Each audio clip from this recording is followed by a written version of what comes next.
The violent crash of waves was the last thing Olivia Duncan remembered before everything went dark. One moment she had been enjoying the sunset from her paddleboard, and the next, a rogue wave had sent her tumbling into the churning ocean, her head striking something hard as she fell. Alexander Quinn hadn't planned on being a hero that evening.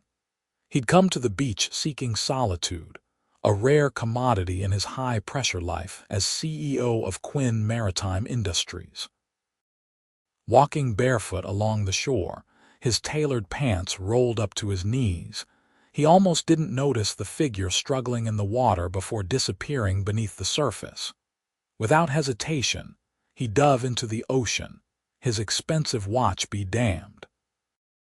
The cold water shocked his system, but adrenaline propelled him forward as he swam toward where he'd last seen the person go under. Taking a deep breath, he plunged beneath the surface, forcing his eyes open against the salt water's sting. There she was, a woman with flowing dark hair, unconscious and sinking. Alex kicked harder, reaching her just as she was about to slip beyond his grasp. Wrapping one arm around her waist, he kicked upward, breaking through the surface with a desperate gasp. The shore seemed miles away as he began the arduous swim back, fighting the current while keeping her head above water. "Hang on," he muttered, though she couldn't hear him. "Just hang on." By the time his feet found purchase on the sandy bottom, his muscles burned with fatigue. He lifted her in his arms and carried her to the shore, laying her gently on the sand. She wasn't breathing. "No, no, no," Alex muttered, immediately tilting her head back and checking for a pulse. It was faint, but there. Without hesitation, he began CPR, pressing down on her chest in steady compressions. "Come on," he urged between breaths. "Breathe." After what felt like an eternity, she coughed violently, water spilling from her mouth as she gasped for air. Relief flooded through him as her eyes fluttered open, revealing irises the color of amber. "You're okay," he said, helping her turn to her side. "I've got you." Olivia's vision swam into focus, the world tilting oddly as she became aware of strong hands supporting her.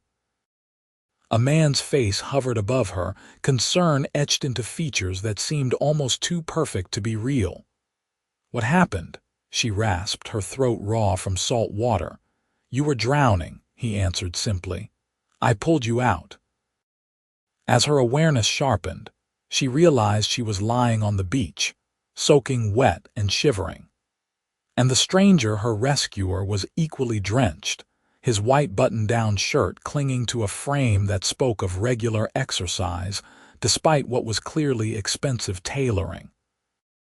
"Thank you," she managed, trying to sit up only to feel a wave of dizziness wash over her.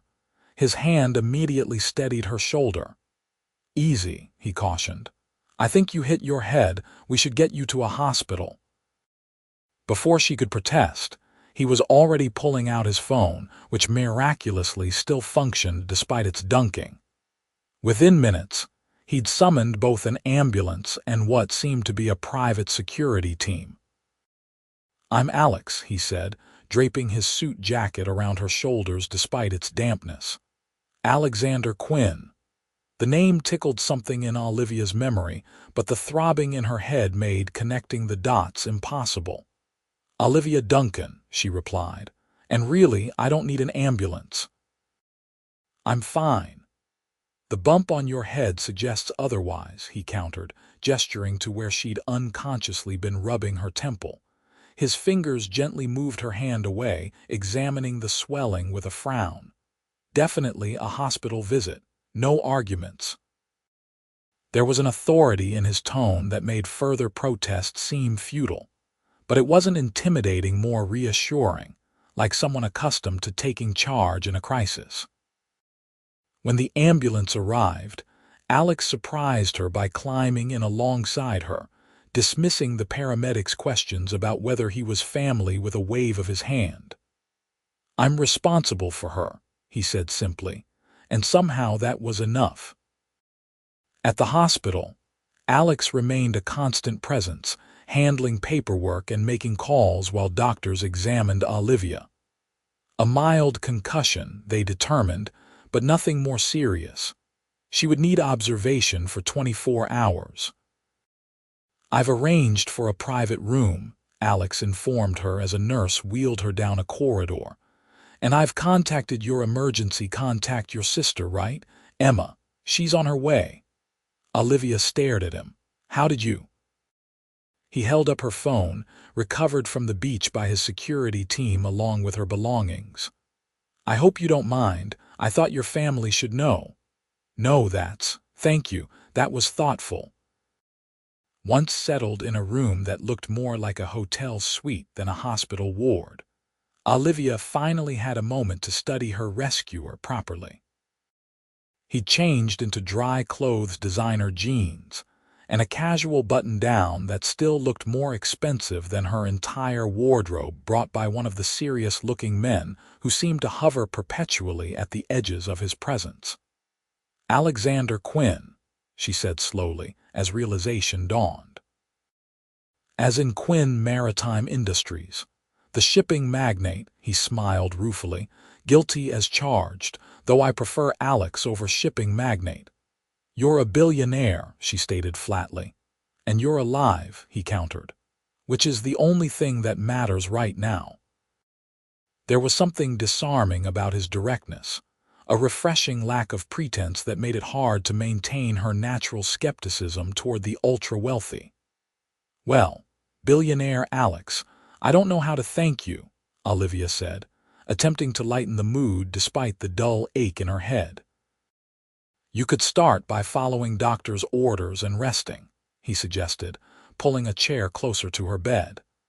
"And maybe telling me what a paddleboard instructor was doing out alone so late in the evening." She raised an eyebrow.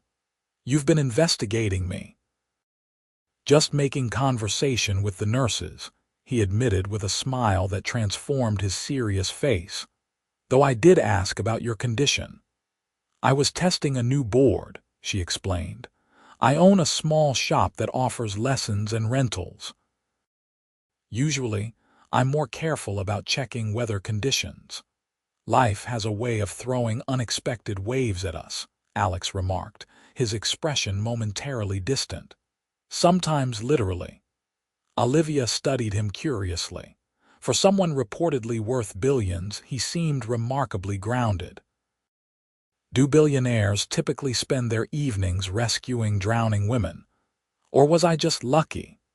"Special service I offer on Tuesdays only," he joked, "though the ocean rescue package is usually an upcharge." She found herself laughing despite the pain it caused her head, appreciating his ability to make light of the situation. Emma arrived shortly after, her normally composed demeanor replaced with frantic concern as she burst into the room. "Liv, oh my God, are you okay?" Her eyes darted between her sister and the man seated beside her bed. "I'm fine, Em," Olivia assured her. "Thanks to Mr. Quinn here." Emma's eyes widened as recognition dawned. "You're just Alex," he interrupted smoothly, standing to offer her his hand. "Your sister had a close call, but the doctors say she'll be fine with rest." "I can't thank you enough," Emma said earnestly, shaking his hand. "If there's anything we can do, actually," Alex interjected, "there is one thing." He turned to Olivia. "Have dinner with me when you're recovered, so I can be sure you're all right." The request caught Olivia off guard. "Dinner? Unless you're opposed to the idea," he added, suddenly less certain. "No, it's not that." Olivia hesitated, acutely aware of Emma's curious gaze. "I just don't understand why you'd want to." Alex's expression softened.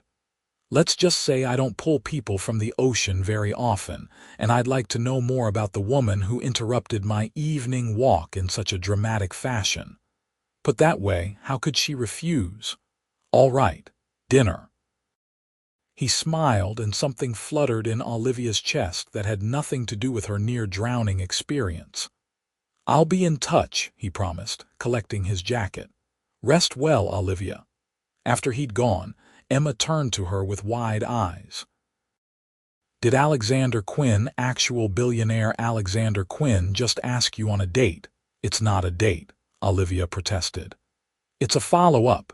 He feels responsible. Emma gave her a skeptical look. Men like that don't follow up unless they're interested, Liv. And have you seen yourself?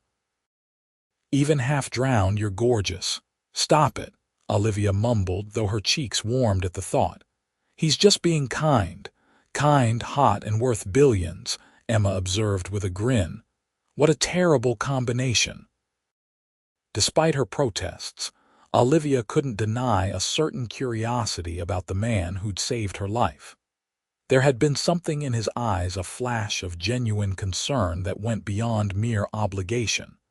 But she reminded herself not to read too much into it. Men like Alexander Quinn lived in a different world from paddleboard instructors, with small beachfront shops perpetually on the edge of financial viability. Still, as she drifted off to sleep that night, his face appeared in her dreams not as the billionaire businessman, but as the man who'd pulled her from the depths without hesitation, who'd looked at her as though her life was precious beyond measure. 3 days later, Olivia was back at her shop, against the current water sports, inventorying supplies and trying to catch up on the business she'd missed during her recovery. The bell above the door jingled, and she looked up to see Alex standing in the entrance, looking somewhat out of place among the surfboards and beach gear in his tailored casual wear. "Mr. Quinn," she said, surprised. "I wasn't expecting you." "I told you I'd be in touch," he reminded her, approaching the counter. "And it's still just Alex." "Right," she nodded, suddenly aware of her messy ponytail and the old T-shirt bearing her shop's logo. "I thought you'd call first," he shrugged, looking around the shop with genuine interest. "I prefer face-to-face conversations when possible. How are you feeling?" "Much better," she assured him. "No more headaches, and the doctor cleared me for normal activities yesterday." "Including dinner?" he asked, a hopeful note in his voice. Olivia found herself smiling despite her nervousness. "Including dinner. Tonight. You don't waste time, do you?" Alex leaned against the counter, his expression turning serious. "I've learned that life's too unpredictable to postpone the things that matter." The sentiment struck her as genuine, making her curious about what experiences had led him to such a philosophy. "All right, tonight works. But nowhere too fancy," she added hastily. "I don't exactly have a wardrobe suited for 5-star restaurants." His smile returned. "I know just the place." "Casual but excellent. I'll pick you up at 7.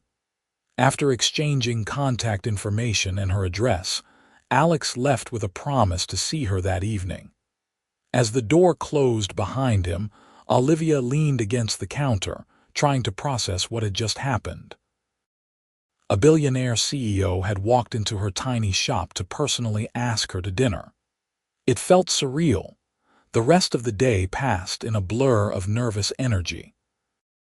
By 6, Olivia was standing in front of her closet in her modest apartment above the shop, frantically searching for something appropriate to wear. She settled on a simple blue sundress that Emma always said brought out her eyes, paired with sandals that were both cute and comfortable. At precisely 7, a knock came at her door. When she opened it, she found Alex standing there in dark jeans and a light linen shirt, looking casually elegant. "You look beautiful," he said with such sincerity that she couldn't doubt him. "Thank you," she replied, feeling self-conscious under his appreciative gaze. "You clean up pretty well yourself," he chuckled.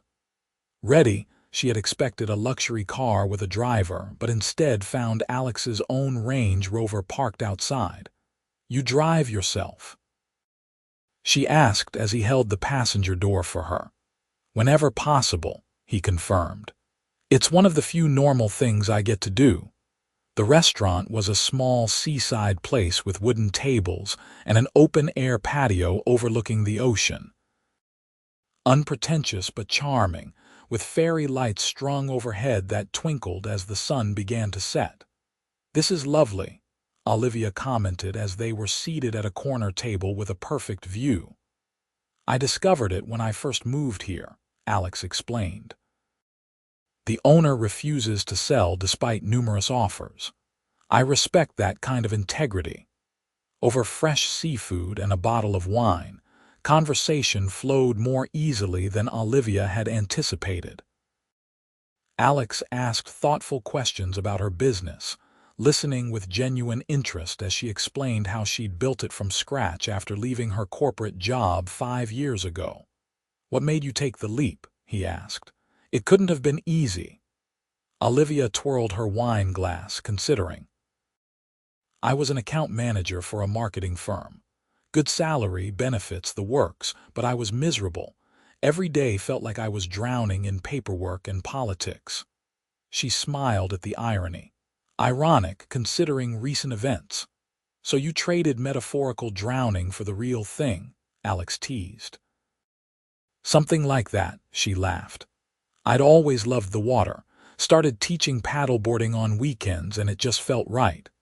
When a small shop came up for sale, I took my savings and made the jump. Brave move, or foolish," she admitted. "Depends on the month's profit margin." Alex nodded understandingly.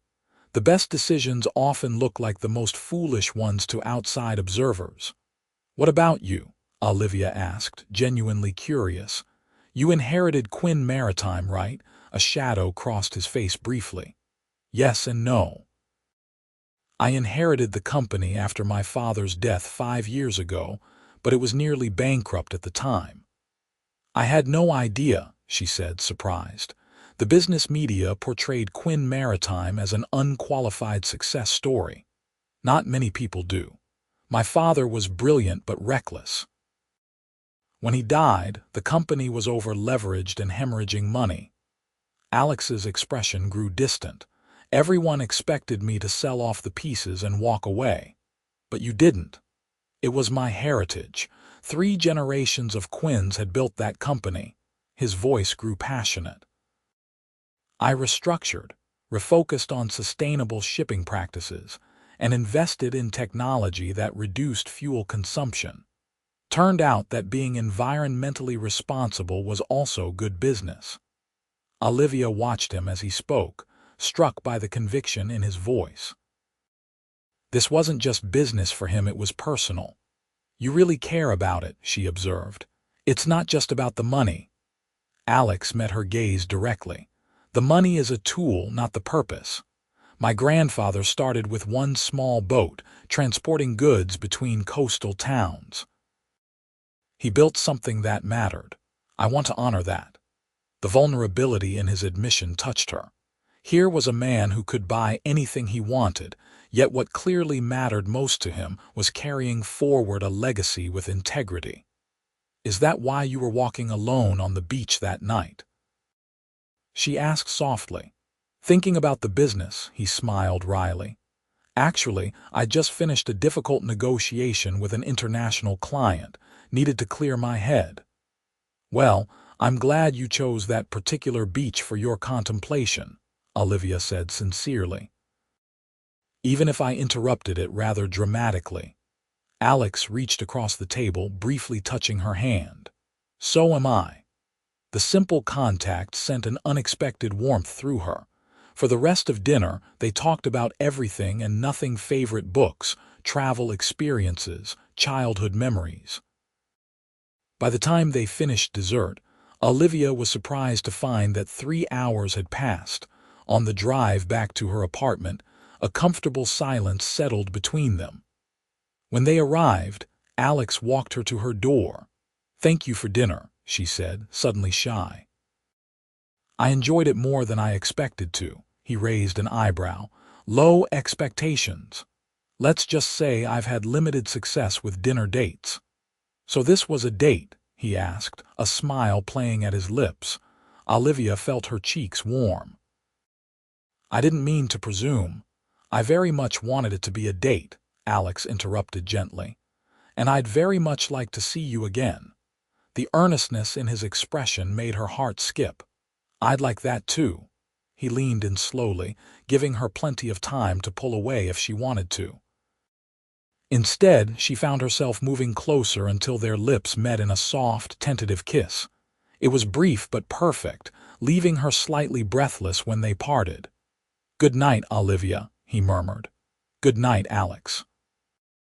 As she watched him walk back to his car, Olivia touched her fingers to her lips, still feeling the impression of his kiss. Whatever she had expected when she'd been pulled from the ocean that night, it certainly hadn't been this. Over the next few weeks, Alex became a regular fixture in Olivia's life. Despite his demanding schedule, he made time to see her several times a week, often arriving at her shop just as she was closing, bearing takeout and a genuine interest in her day. "You don't have to do this, you know," she said one evening as they sat on the small balcony of her apartment, sharing Thai food. "I'm sure you have more important things to do than keep checking on me." Alex set down his chopsticks, regarding her seriously. "Is that what you think I'm doing?" "Checking on you," Olivia shrugged, suddenly uncomfortable under his scrutiny. "Why else would someone like you spend time with someone like me?" "Someone like me," he repeated, brow furrowing. "You know what I mean," she said, gesturing vaguely. "Billionaire CEO, international businessman. Your world is board rooms and private jets. Mine is paddle boards and tourist lessons." Alex was quiet for a long moment. "Do you know what I thought when I first saw you in the water that night?" he finally asked. She shook her head. "Nothing," he admitted. "I didn't think at all, I just acted. And after, when you were safe, I looked at you and felt something I hadn't felt in years, maybe ever. Like I'd found something I didn't even know I was searching for." The raw honesty in his voice left her speechless. "I don't care about our different worlds," he continued. "I care about how I feel when I'm with you. Everything else is just background noise." Olivia studied his face, looking for any sign of insincerity, but found none. "I'm afraid," she confessed quietly. "Of what?" "Of falling for someone whose life is so different from mine. Of not fitting into your world. Of—" she hesitated, then pushed on, "of being a novelty that wears off." Alex reached across the table, taking her hand. "I understand those fears, but I need you to know something, Olivia. I've lived in that world my entire life, and I've never felt as real, as present as I do with you." His thumb traced circles on her palm, sending shivers up her arm. "I can't predict the future, but I know I want you in mine. Can we just see where this goes? No expectations, no pressure. Just us figuring it out together." Put that way, how could she refuse? "Okay," she agreed softly. "Together." He sealed the promise with a kiss that left her dizzy with possibility. As summer progressed, their relationship deepened. Alex introduced her to his world gradually, a charity gala here, a business dinner there, but he seemed equally content spending evenings helping her inventory her shop or accompanying her on early morning paddleboarding sessions. "You're a natural," Olivia observed as Alex expertly navigated his board through small waves. "Sure you haven't done this before?" "Beginner's luck," he called back, though his perfect balance suggested otherwise. On shore after their session, as they dried off in the morning sun, Alex surprised her with a question. "What would you think about expanding your business?" Olivia looked at him suspiciously. "Are you offering to invest? Because I'm not looking for handouts, Alex." He held up his hands. "Not a handout. The property next to your shop is for sale. I thought it might be an opportunity for you to grow more classroom space, maybe a small cafe for customers waiting for lessons." She frowned. "I've seen that listing. It's way beyond my budget. What if it wasn't?" "Alex, hear me out," he said quickly. "It could be a loan with proper terms or a business partnership if you prefer. You've told me yourself that you turn away customers during peak season because you don't have capacity." He wasn't wrong. Her small shop was bursting at the seams during summer months. "I don't want our relationship complicated by business," she said carefully. "Fair enough," he conceded. "But promise me you'll think about it, not for me, but for your dream. I've seen how your eyes light up when you talk about what the shop could be." Olivia sighed, knowing he had a point. "I'll think about it," she promised. "But no decisions until I've run all the numbers myself," he grinned. "I would expect nothing less." That evening, Alex had to attend a business dinner, so Olivia met Emma for drinks at their favorite local bar. "So, how's life dating a billionaire?" Emma asked, sipping her margarita. Olivia rolled her eyes. "He's just a person, Em. A person who flies you to New York for dinner and sends obscenely expensive flower arrangements to your shop," Emma pointed out. "That was one time," Olivia protested. "He had a meeting there and asked if I wanted to come along. And the flowers." "He was apologizing for canceling plans when a shipping crisis came up." Emma leaned forward, suddenly serious. "Are you happy, Liv? Really happy?" The question gave Olivia pause. "I am," she realized. "He's not what I expected. He works insanely hard, but he's kind and thoughtful. And he makes me laugh." "But," Emma prompted, sensing hesitation, "but sometimes I wonder if this can really last. Our lives are so different." Olivia traced patterns in the condensation on her glass. "And today he brought up investing in my business." Emma raised her eyebrows. "That sounds like a man planning to stick around. Or one trying to buy my affection," Olivia countered, voicing her deepest fear. "Is that really what you think?" Emma asked gently. "From everything you've told me, he doesn't seem like that kind of guy." Olivia sighed. "No, he doesn't. But I've worked so hard to build something on my own. I don't want to be dependent on anyone." "There's a difference between dependency and partnership," Emma observed. "Maybe he just wants to support your dreams the way he can." The thought lingered with Olivia long after they parted.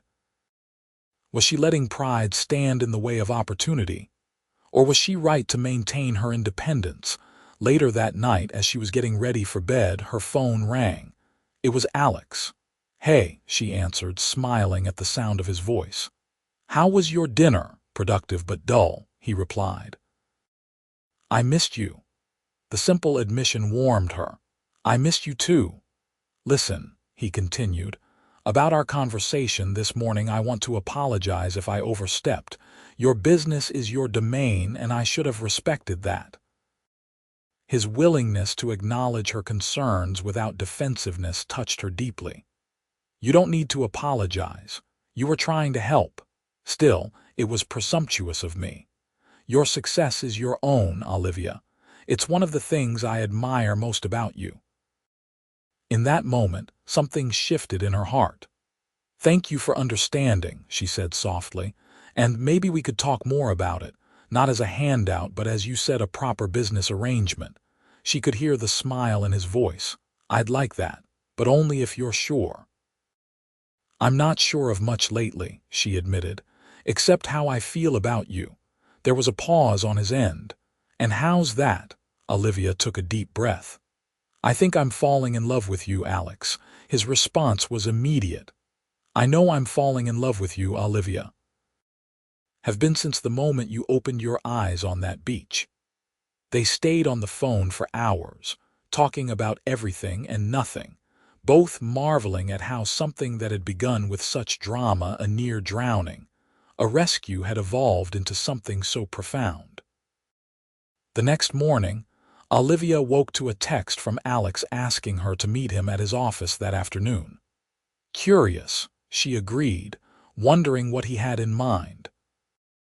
Quinn Maritime's headquarters was an impressive glass building overlooking the harbor, its sleek design a testament to Alex's modern approach to his family business. Olivia felt slightly out of place as she approached the reception desk in her casual dress and sandals. "I'm here to see Alexander Quinn," she told the receptionist. "Olivia Duncan." The woman's professional demeanor warmed immediately. Of course, Miss Duncan. Mr. Quinn is expecting you. Please take the express elevator to the top floor. In the elevator, Olivia's stomach fluttered with nerves. She'd never been to Alex's office before, had deliberately maintained that separation between their personal relationship and his professional life. The elevator opened directly into a spacious reception area where a young man greeted her. "Miss Duncan, welcome. Mr. Quinn asked me to bring you right in." He led her through double doors into an expansive office with floor-to-ceiling windows that offered a breathtaking view of the ocean. Alex was standing by the windows, deep in conversation with a woman holding a tablet. He looked up when Olivia entered, his face lighting up in a way that immediately eased her nervousness. "Olivia," he said warmly, crossing the room to greet her. "Thank you for coming." The woman with the tablet discreetly exited, closing the door behind her. "This is quite the office," Olivia commented, taking in the space that somehow managed to be both impressive and tasteful, much like Alex himself. "Does it intimidate you?" he asked perceptively. "A little," she admitted. "It's very you," he smiled. "That's the best compliment you could give it. Come, I want to show you something." He led her to a conference table where various documents were spread out. As she got closer, she realized they were architectural plans. "What's this?" she asked, examining the drawings. "Preliminary designs for the expansion we discussed," Alex explained. "Just ideas at this stage. I took the liberty of having an architect draw up some possibilities based on what you've told me about your vision for the shop." Olivia studied the plans with growing excitement. They showed her existing shop connected to the neighboring property, with an expanded retail area, a proper classroom space for lessons, and even a small cafe overlooking the beach. "This is exactly what I imagined," she said, amazed. "How did you know?" "I listen when you talk," Alex said simply, "especially when it's about things you're passionate about." She continued examining the plans, noting how practical yet beautiful the design was. "These are just ideas, right? Not a done deal." "Of course," he assured her.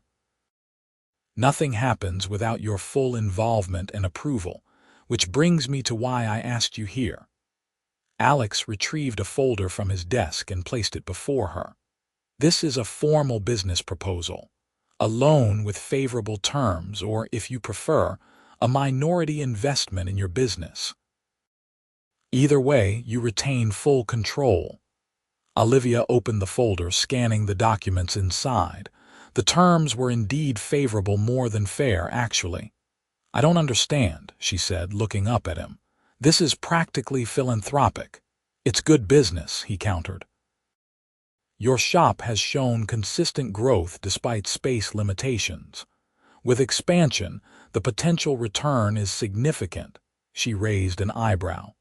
"So this has nothing to do with us." Alex's expression softened. "I won't pretend I'm entirely objective. But I wouldn't offer if I didn't believe in your business acumen. Take it home. Review it with your lawyer, your accountant, whoever you trust. Take your time." The fact that he wasn't pressuring her, that he respected her enough to make her own decision, meant more than the opportunity itself. "Thank you," she said sincerely. "I will." Alex nodded, then checked his watch. "Now, since you're here, would you like a tour? Then perhaps dinner. I know a place with a view almost as beautiful as the one from your paddleboard at sunset." "I'd love that," Olivia agreed, tucking the folder into her bag. The tour revealed a different side of Alex, the leader, the visionary. Employees greeted him with genuine respect rather than fear, and he knew everyone by name, asking after families and personal projects. In the research and development department, he proudly showed her innovations in fuel efficiency and waste reduction that his company was pioneering. "Most shipping companies see environmental regulations as obstacles," he explained as they examined a model of a new hull design. "I see them as opportunities. Clean shipping isn't just ethical, it's the future of the industry. By the time they left the building for dinner, Olivia had a deeper appreciation of the world Alex had built. It wasn't just about profit, it was about legacy and responsibility. Over the following weeks, Olivia carefully considered Alex's proposal, consulting with financial advisors and Emma, who had a background in business law. To her surprise, everyone agreed it was an excellent opportunity with minimal risk. "He's structured it to protect you," Emma observed, reviewing the documents. "Even if your relationship doesn't work out, your business interests would be secure." That consideration touched Olivia deeply. Alex had thought not just about helping her now, but about protecting her future regardless of what happened between them personally. On a warm evening in late summer, they sat on the small private beach behind Alex's coastal home, watching the sunset paint the sky in brilliant oranges and pinks. "I've made a decision," Olivia announced, turning to face him, "about the business proposal." Alex gave her his full attention, his expression carefully neutral. "And I'd like to accept the loan option," she said, "with one modification." "Name it." "I want a clause that gives me the option to convert it to an investment partnership after 2 years if things go well." She met his gaze steadily. "Because I think they will. And if they do, I want you as a partner, not just a lender."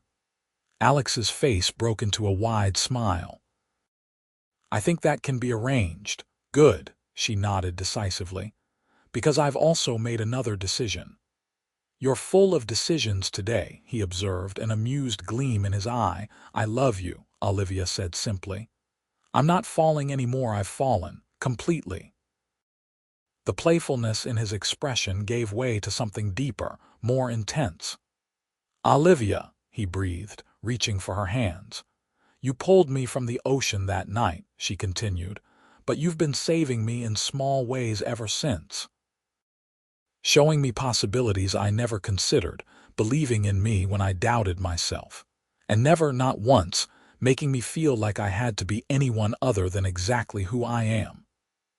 Alex cupped her face gently. "You saved me too, you know. I was drowning in my own way, all work, no real joy. Just going through the motions." His thumb traced her cheekbone. "You brought me back to life."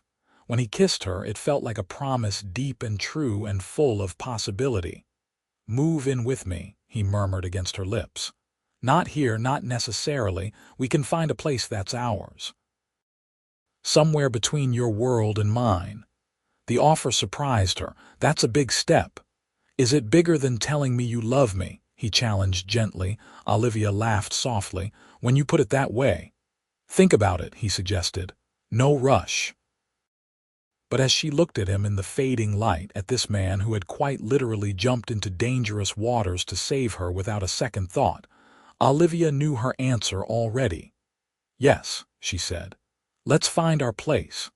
His smile could have outshone the setting sun. The expansion of Against the Current water sports began in October, carefully timed for the off-season to minimize disruption to her business. Alex proved to be a valuable advisor but never overstepped, always respecting that this was ultimately her vision. Meanwhile, they found a beautiful house halfway between her shop and his office, close enough to the beach for morning paddleboarding, but with the privacy Alex's position required. Moving in together revealed new facets of their relationship. Alex's surprising domesticity. He made excellent pancakes and was particular about how towels were folded. Olivia's tendency to lose track of time when engrossed in a book. Their shared love of old movies on rainy Sundays. By spring, the shop expansion was complete, and the grand reopening exceeded all expectations. The new cafe became an instant hit with beachgoers, and the expanded class schedule allowed Olivia to hire 2 additional instructors to meet demand. "You did this," Alex said proudly as they stood together at the end of the successful opening day, surveying the space that had been transformed from a cramped shop into a thriving business center. "We did this," Olivia corrected him, leaning into his side. "Partner." He kissed the top of her head. "I was thinking about that, actually, the partnership." "Having second thoughts," she teased. "The opposite," Alex said, suddenly serious. "I was thinking we might consider extending our partnership into other areas." Before she could ask what he meant, he was reaching into his pocket and dropping to one knee right there in the middle of her shop. "Olivia Duncan," he began, opening a small velvet box to reveal a stunning ring with a blue stone that matched the ocean on a clear day. "You crashed into my life quite literally and changed everything. Every day with you is an adventure I never want to end." His voice caught slightly. "Will you marry me?" The world seemed to narrow to just the two of them, the background noise of the closing shop fading away. Tears filled Olivia's eyes as she nodded vigorously. "Yes," she managed, her voice thick with emotion. "Yes, Alex, always yes." As he slipped the ring onto her finger and stood to kiss her, their small audience of employees broke into applause and cheers. Later that night, as they celebrated privately on their back deck, overlooking the ocean, Olivia marveled at the journey that had brought them here. "If you hadn't been walking on that particular beach at that exact moment," she mused, gazing at her ring in the moonlight, "I would have found you eventually," Alex said with such certainty that she couldn't doubt him. "Some things are just meant to be." "The Billionaire and the paddleboard instructor," she laughed softly. "Sounds like a romance novel." "Our romance novel," he corrected, pulling her closer, "and we're just getting to the good part." The wedding took place the following summer, a barefoot ceremony on the beach where they had first met, with only their closest friends and family in attendance. Olivia wore a simple white dress that caught the sea breeze, and Alex couldn't take his eyes off her as she walked toward him across the sand. Their vows were personal and heartfelt. Alex promised to always dive in head first when she needed him, while Olivia vowed to be his anchor in life's storms. There wasn't a dry eye on the beach when they sealed their promises with a kiss, as the setting sun painted the sky in colors that seemed created just for them. The reception was held at Against the Current, transformed for the evening into an enchanted space with twinkling lights and flowers that brought the ocean's beauty indoors. They danced under the stars, surrounded by people who had witnessed their unlikely journey from rescue to romance. "Happy?" Alex asked as they swayed together to a slow song, her head resting on his shoulder. "Beyond words," Olivia murmured. "Though I'm still not entirely convinced this isn't all an elaborate dream that started when I hit my head in the ocean." He chuckled, the sound rumbling pleasantly against her cheek. "If it is, we're sharing the same dream, and I never want to wake up." As they built their life together over the following years, that sense of dreamlike wonder never entirely faded. Against the Current expanded to 3 locations along the coast, becoming known not just for quality instruction, but for its commitment to ocean conservation, a cause both Olivia and Alex championed passionately. Quinn Maritime, under Alex's continued leadership, became the industry standard for sustainable shipping practices. The work still demanded much of his time, but he never again became the workaholic he'd been before Olivia. Priorities firmly established, he made their life together the foundation upon which everything else was built. 2 years after their wedding, they welcomed twins, a boy and a girl who inherited Olivia's amber eyes and Alex's determined nature. Parenthood brought new challenges and deeper joys, strengthening the bond between them as they navigated midnight feedings and first steps together. On the 5-year anniversary of the night Alex pulled Olivia from the ocean, they returned to that same stretch of beach. Their children built sandcastles nearby under Emma's watchful eye while they walked along the shore, fingers intertwined. "You ever think about how different our lives might have been?" Olivia asked, stopping to watch the waves that had once nearly claimed her. "If you hadn't been here that night." Alex was quiet for a moment, his gaze on the horizon where the ocean met the sky. "Sometimes," he admitted.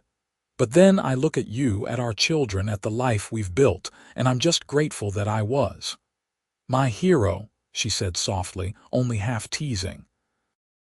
He turned to her, his expression earnest. "You know, everyone thinks the story is that I saved you that night, but the truth is, you saved me right back." He brought their joined hands to his lips, kissing her knuckles gently. "You showed me what really matters, Olivia. You gave my life meaning beyond work and obligation." "We saved each other," she corrected, standing on tiptoe to kiss him properly. "And we keep doing it every day." As they walked back toward their children, the setting sun casting long shadows across the sand, Olivia felt a profound sense of rightness. The ocean that had nearly taken her life had instead given her everything she could have ever wanted: a passionate purpose, a loving family, and a partner who had proven, time and again, that he would always dive in to save her, in ways both dramatic and ordinary. And she would do the same for him, for the rest of their days together, an endless cycle of saving and being saved, of loving and being loved, as constant and powerful as the tides themselves.